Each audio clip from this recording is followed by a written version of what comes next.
Bonjour tout le monde, on va parler privilèges, on va parler détresse, on va parler détresse du privilégié, mais surtout on ne va pas s'énerver. D'accord ? Alors la notion de détresse du privilégié décrit un phénomène psychosocial où des individus appartenant à des groupes dominants éprouvent un inconfort existentiel face à la mise en lumière des privilèges structurels dont ils bénéficient.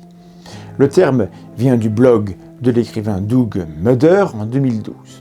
Dans un article fondateur de 1989 déjà, sur ce qu'elle appelle le privilège blanc, Peggy McIntosh, universitaire et activiste américaine, explique que les privilèges fonctionnent comme un système invisible d'avantages quotidiens, imperceptibles pour ceux qui les possèdent. Le privilège n'est pas un choix individuel, mais un mécanisme systémique qui agit indépendamment de la volonté personnelle. Revenons à cette histoire de détresse. La détresse du privilégié fait référence à l'inconfort, voire à la souffrance psychologique que peuvent ressentir les individus appartenant à des groupes socialement avantagés lorsqu'ils prennent conscience de leurs privilèges. Ces réactions peuvent induire un sentiment de culpabilité ou un rejet défensif. Michael Kimmel, sociologue américain spécialisé dans les études de genre et de masculinité, expose dans le livre dont le titre apparaît à l'écran et que je traduis, Des hommes blancs en colère, la masculinité américaine à la fin d'une ère. Il expose donc les réactions de certains hommes blancs face à des changements sociaux perçus comme menaçant leur statut. Bien que Kimmel n'utilise pas explicitement le terme détresse du privilégié, son analyse illustre les manifestations concrètes de ce phénomène, notamment sous forme de ressentiment ou de colère. Le simple fait d'évoquer tout cela suscite peut-être déjà chez vous un peu de ce ressentiment ou de cette colère, et mon but n'est pas de vous le reprocher parce que ce n'est essentiellement pas votre faute, mais de vous l'expliquer. La détresse du privilégié se manifeste par plusieurs réactions psychologiques. Le déni initial, une première réaction de rejet face à l'idée d'être privilégié. La culpabilisation, un sentiment de responsabilité personnelle paralysant. La défense, des mécanismes de protection comme le not all ceci, not all cela. Nous allons voir ces 3 points. Si vous estimez ne pas être privilégié, et même que c'est déplacé de le laisser entendre parce que le peu que vous avez, vous ne l'avez pas volé, vous avez travaillé, vous n'êtes pas un anti, c'est compréhensible. On peut très facilement identifier des raisons pour lesquelles d'autres sont plus privilégiés que soi, rappeler qu'on a travaillé dur pour obtenir ce qu'on a et soutenir qu'on n'a commis aucune injustice, et tout peut être parfaitement vrai. Mais cela reste une forme de déni des facteurs environnementaux à l'œuvre dans les privilèges. Le mot privilège, attention, ne veut pas dire que votre vie est facile et que vous obtenez tout sans aucun effort, mais simplement que, pour d'autres, les obstacles sont limitants et invisibles. Pour essayer de voir concrètement ce que ça veut dire, nous pouvons nous lancer dans un petit exercice. Check tes privilèges. Ces privilèges invisibles, la plupart d'entre nous en avons un certain nombre. Si nous en prenons conscience, cela nous aide à nous mettre un peu à la place de celles et ceux qui n'en bénéficient pas. Et par cette simple opération d'ouverture empathique, on peut d'un seul coup se mettre à donner du sens à des revendications. On accroît notre capacité à comprendre autrui. Ça ne peut pas être une mauvaise chose, ou alors, prouvez-le-moi, ça m'intéresse beaucoup, et surtout, c'est la valeur cardinale de l'esprit critique et de la zététique. L'ouverture d'esprit est la qualité numéro 1 du penseur critique.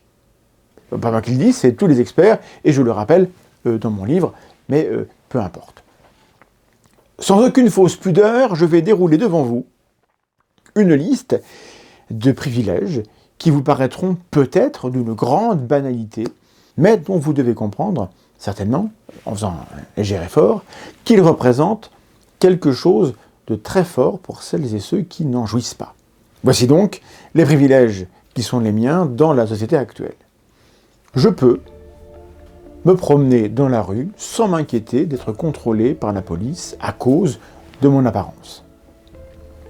Je peux postuler à un emploi ou chercher un logement en sachant que m'appeler Durand ne sera pas un obstacle. Je peux m'exprimer sans craindre que mon accent, mon niveau de langue ou mon orthographe soient utilisés pour discréditer mes arguments ou mes compétences intellectuelles. Petit bémol, il arrive régulièrement qu'on se moque de ma diction, qu'on me traite de bègue, et donc là-dessus, je suis moins privilégié que d'autres, par exemple. 4. Je peux créer du contenu en ligne sans craindre que ma crédibilité soit remise en question en raison de mon genre ou de ma couleur de peau. Je peux rentrer seul tard le soir sans prendre de précautions particulières pour ma sécurité en raison de mon genre. 6. Je peux allumer la télé, ouvrir un journal et voir des personnes qui me ressemblent représentées positivement et dans des positions de pouvoir. 7. Dans mon domaine professionnel, je peux m'attendre à ce que mes compétences soient jugées indépendamment de mon apparence physique, même si porter une blouse est une tentation qu'on peut ressentir, et je voudrais qu'on ne me juge pas pour ça. 8. Je peux bénéficier des avantages d'une éducation supérieure, sachant que j'ai eu l'opportunité de poursuivre des études universitaires, un privilège qui n'est pas accessible partout et à tous en raison de diverses contraintes sociales, économiques ou personnelles. 9. Je peux postuler à n'importe quel emploi sans craindre que mon état de santé soit un obstacle, sachant que les employeurs ne sont pas tenus d'embaucher des personnes en situation de handicap au-delà d'un quota de 6%. 10. Je peux participer à toutes les activités professionnelles et sociales sans avoir à gérer la fatigue, la douleur ou les traitements associés à une maladie chronique invisible qui pourrait affecter mes performances ou ma participation. 11. Je peux me rendre au travail chaque jour sans avoir besoin d'aménagement spécifique ou d'assistance parce que je ne suis pas en situation de handicap. 12. Je peux m'exprimer sur des sujets variés sans être perçu comme le porte-parole de tous les hommes blancs. Voilà en gros de quoi dans la vie je bénéficie, et j'en ai sûrement oublié, qui me paraissent des détails sans importance, mais qui font une grande différence pour ceux qui savent ce que c'est que d'en manquer. Vous-même, vous avez une situation avec un peu plus, un peu moins de privilèges, à chacun de s'amuser à faire cet exercice s'il en a envie. On a vu que rappeler l'existence de ces privilèges invisibles, quand on ne peut plus les nier, pouvait causer une forme de culpabilisation, et c'est une chose à ne pas négliger du tout. Reconnaître que j'ai la chance de jouir de certains privilèges ne devrait pas me faire me sentir coupable. Ces privilèges ne dépendent pas d'actions ou de mérites individuels, mais d'un contexte social qui favorise certains et pas d'autres, et c'est pour ça qu'on dit qu'ils sont systémiques. Je n'ai pas choisi d'être avantagé sur ces points-là, il serait quand même bien curieux qu'on me le reproche. Et pourtant, regardez bien, si je vous demandais, très gentiment, avec toute la grâce dont je suis capable, et vous savez que je peux le faire, je peux être très gracieux, si je vous demandais de checker vos privilèges, de vérifier vos privilèges, là, devant moi, comme je l'ai fait moi-même il y a juste un instant, il est probable que vous ressentiez ma demande comme une forme de mise en accusation. C'est certainement ce que je ressentirais moi-même, pour tout vous dire. Et ce ressenti, il est important, il faut que nous en parlions, parce qu'il peut devenir un obstacle qui fait exploser des conflits évitables. Et s'intéresser aux conflits évitables, c'est le but du format « Ne nous fâchons pas ». La troisième réaction, c'est la défense émotive visant à protéger l'image positive qu'on a de soi. Si l'on vous dit que la vie est souvent plus facile pour les hommes blancs, cis, hétéros, valides, éduqués, et que vous connaissez une personne de cette catégorie qui en bave dans la vie, qui est accablée et qui n'est pas soutenue, un réflexe assez commun consiste à dire « c'est pas vrai pour tout le monde, not all ceci, not all cela, not all men » notamment. Et vous avez raison de notifier des exceptions. Sauf que les exceptions n'invalident pas forcément des règles générales, et que souligner les privilèges de certains segments de la population n'est pas une accusation lancée contre chaque individu d'être un profiteur, un oppresseur, une ordure. Alors en parlant de ça, j'ai croisé dans le passé, des militants extrémistes brutaux, insensibles et peu intelligents, c'est un jugement mais je l'assume, qui faisaient cette erreur, qui traitaient leurs interlocuteurs comme des hypostases du grand mal, du grand ennemi, des agents volontaires de la perpétuation des injustices, des méchants. Et ces personnes se battaient, tels des guerriers de la justice sociale, contre tout interlocuteur un peu sceptique de leur rhétorique. Beaucoup plus que contre leurs ennemis idéologiques, parfois.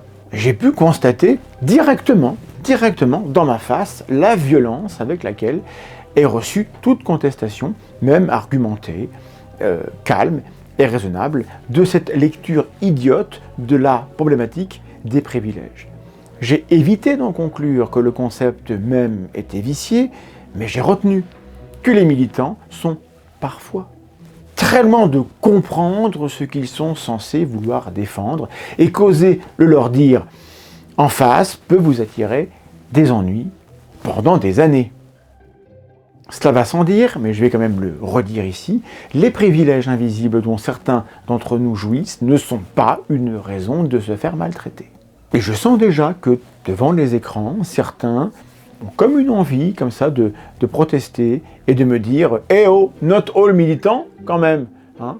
Et je suis bien d'accord avec vous et je prends en compte votre ressenti. Mais alors, ça veut dire que les warriors de la pureté militante, qui ne sont pas comme les autres, sont un problème et qu'au fond, vous le savez. Ouvrons une parenthèse sur les privilèges de l'homme blanc en France. Paradoxalement, ou peut-être pas, les hommes représentent la majorité des décès sur la route, et par overdose, cela s'explique en partie par une plus grande exposition aux conduites à risque et aux addictions.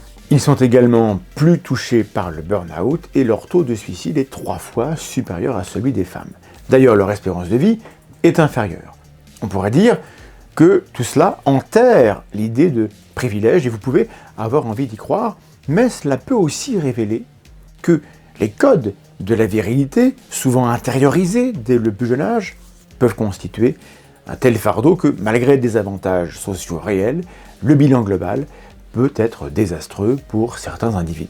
Cela pourrait nous amener à des réflexions du genre « la virilité n'est pas l'amie des hommes, elle est leur tyran », mais ça ferait beaucoup pour une simple parenthèse, alors refermons-la. Sommes-nous trop fragiles ? En connexion avec la question des privilèges se trouve l'idée de la sociologue Robin DiAngelo, la fragilité blanche.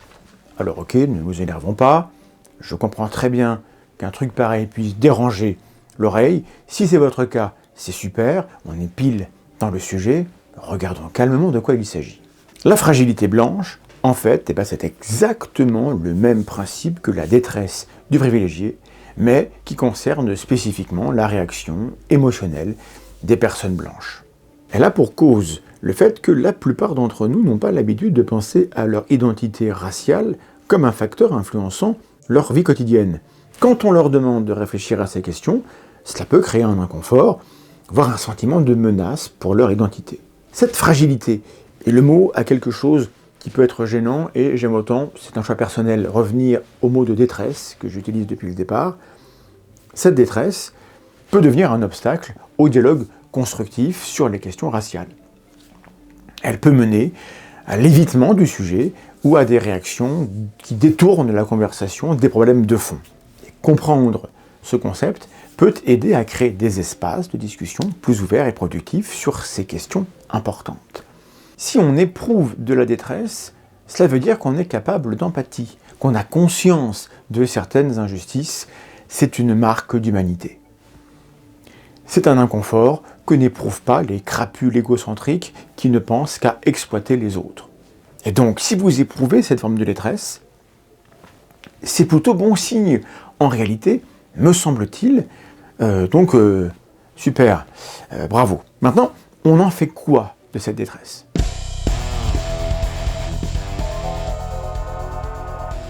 À ce stade, vous avez tout à fait le droit de penser que la lutte contre les inégalités n'est pas une priorité pour vous, ou même que ce n'est pas un sujet qui vous concerne directement, mais je me permets de vous souffler que cela mérite que vous y réfléchissiez.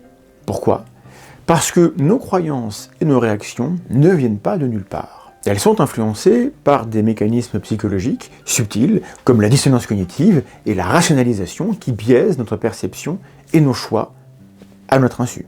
La dissonance cognitive, un concept développé par le psychologue Léon Festinger dans les années 1950, décrit le malaise que l'on ressent lorsque nos actions, nos croyances ou nos valeurs sont en contradiction. Pour réduire ce malaise, notre cerveau cherche à rétablir une cohérence interne, souvent en réinterprétant les faits ou en ajustant nos croyances. Dans le contexte de la détresse du privilégié, cet inconfort peut nous pousser à chercher des justifications qui préservent une image positive de nous-mêmes. Par exemple, face à des discussions sur les inégalités, il est tentant de penser « moi, j'ai rien fait de mal, pourquoi devrais-je me sentir concerné ?» Ou bien « les choses ne sont pas si graves, d'ailleurs je pense qu'on exagère sûrement ». Ces pensées ne sont pas mauvaises en soi, d'ailleurs elles peuvent éventuellement être vraies, mais elles peuvent aussi surtout nous empêcher de voir la réalité sous un angle différent, celui où nous avons peut-être un rôle à jouer, même indirectement. Des travaux en psychologie et en sociologie montrent que ce besoin de se voir comme une bonne personne peut freiner la réflexion sur les systèmes d'inégalité. En d'autres termes, pour apaiser notre inconfort, nous risquons de minimiser les injustices ou de détourner le débat vers notre innocence personnelle au lieu de nous poser la question clé « et si je pouvais contribuer à changer les choses, même un tout petit peu ?» Cet inconfort, aussi désagréable soit-il, peut donc être une opportunité précieuse, une occasion de prendre du recul, de se demander « pourquoi est-ce que je réagis comme ça ?» et « qu'est-ce que cela dit de mes valeurs et de mes croyances ?» Ce processus demande du courage, bien sûr, mais il me semble qu'il est essentiel si l'on veut construire une vision du monde plus juste et mieux informée. La détresse est un chemin, telle est la voie. En fin de compte, ce concept nous invite à adopter une posture zététique, à remettre en question nos présupposés et à examiner de manière critique les outils conceptuels que nous utilisons pour comprendre le monde social. Il nous encourage à voir les privilèges et les oppressions, non pas comme des attributs fixes des individus, et donc à sortir de l'essentialisme et des biais d'attribution, mais comme des produits de systèmes sociaux complexes que nous avons collectivement le pouvoir de transformer. L'intérêt majeur de la notion de détresse du privilégié réside, me semble-t-il, dans la capacité qu'il a de transformer la culpabilité en conscience critique, une source de progrès personnel et collectif. Et puisque cette vidéo n'a évidemment pas traité le sujet en profondeur, restons humbles, vous trouverez probablement, je l'espère, dans la section commentaires ci-dessous des tas de recommandations que des visiteurs pourront déposer en indiquant l'auteur et le titre des contributions qui méritent votre attention. Je compte sur la bienveillance de vos commentaires, de vos avis, de vos critiques et sur le partage massif de cette vidéo si elle vous semble utile. Merci beaucoup à celles et ceux qui apportent une contribution financière précieuse pour que je garde la liberté de faire ce travail en toute indépendance. Et enfin, si c'est votre truc, des bisous. À bientôt.